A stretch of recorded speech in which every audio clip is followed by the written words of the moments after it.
Welcome back, student. We continued our discussion on equality, civics chapter, class 7. And in previous video, we discussed about rule of law. Rule of law, that is, law is equally applicable to all the people. And now today we discuss about equality in other democracies. In other democracies मतलब कि world के उन भागों में जहाँ पे democracy हैं वहाँ पे देखेंगे कि किस तरह का इक्वालिटी है।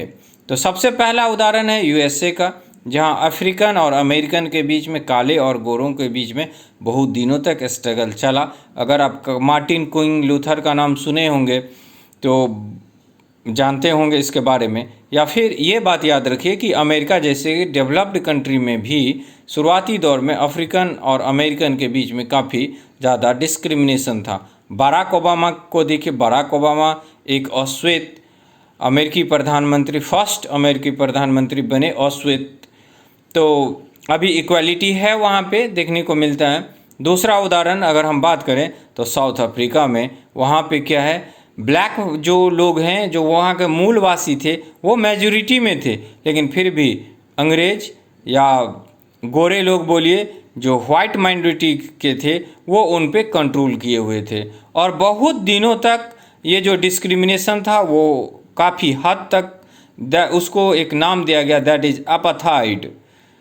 अपार्थाइड के बाद हम लोग करेंगे तो उससे पहले आता है नेल्सन मंडेला। जैसे हमारे इंडिया में गांधी जी, उसी तरह के वो नेल्सन मंडेला गांधी के नियम पे ही चले। और नेल्सन मंडेला को इम्प्रिजमेंट के इन 1964 में दिया गया, किस चीज़ के लिए, कि वो जो हैं वो देशद्रोह का काम कर रहे हैं, ये ब्रिटिश का कहना था। तो साउथ अफ्रीका में जो एपार्थाइड चल रहा था, एपार्थाइड क्या होता है, एक रेशियल डिस्क्रिमिनेशन होता है, चमड़े के आधार पर, रंग के आधार पे जो भेदभाव है, दैट इज कॉल्ड एपार्थाइड। नस्ल के आधार पे जो भेदभाव है उसको हम लोग बोलते हैं एपार्थाइड।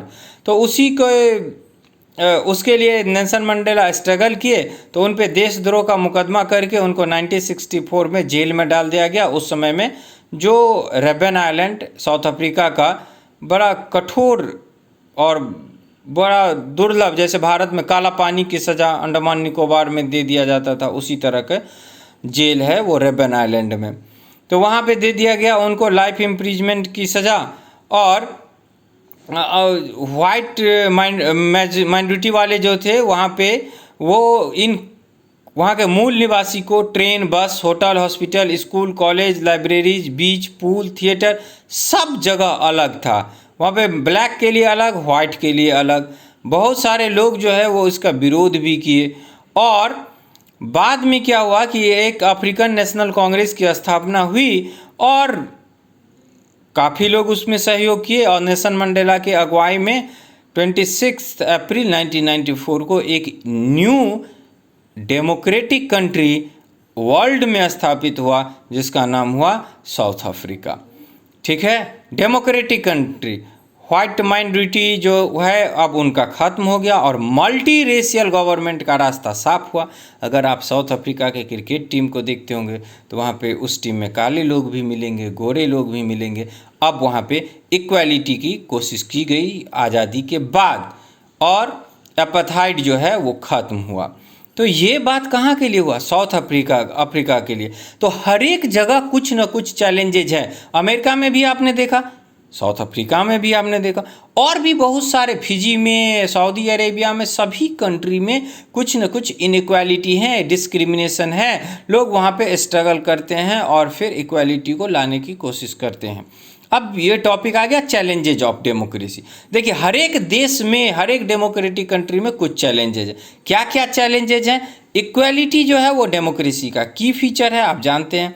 अब देखिए क्या होता है कि यहाँ पे, कि अगर आप बोलिएगा कि कौन सा कंट्री जो है वो प्योर डेमोक्रेटिक है पूर्णतः, तो ऐसा कोई भी कंट्री नहीं मिलेगा जो पूर्ण रूप से डेमोक्रेटिक रूल को फॉलो करता होगा। क्यों?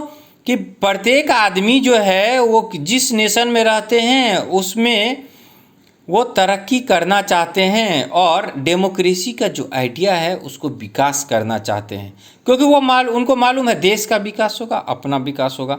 तो उसके लिए क्या है कि इक्वालिटी जो है वो हमारे दैनिक जीवन जो है, डे टू डे हमारा जो लाइफ है उसको इन्हेंस करता है या उसको भी प्रभावित करता है। तो हमारा भी कुछ कर्तव्य है कि इक्वालिटी को एस्टैब्लिश करने में और डिग्निटी को बढ़ाने में, प्रत्येक आदमी का जो डिग्निटी बढ़े वो कैसे बढ़ेगा? इक्वालिटी से। Equality gives the dignity of the citizen.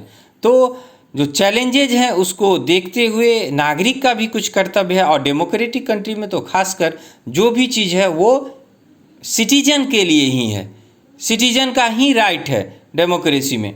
तो ये काम हुआ, इस तरह से हमने इस चैप्टर को कंप्लीट किया।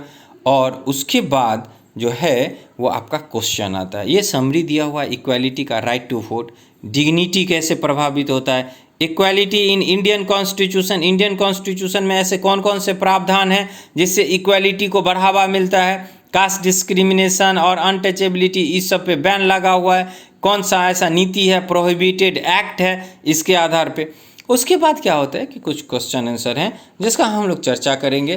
तो आप पहले इन question answer, MCQ, fill in the blanks, इन सबको देखिए, खुद से कोशिश कीजिए, और उसके बाद in next video I will discuss question answer, long, short and so on. Okay, thank you very much.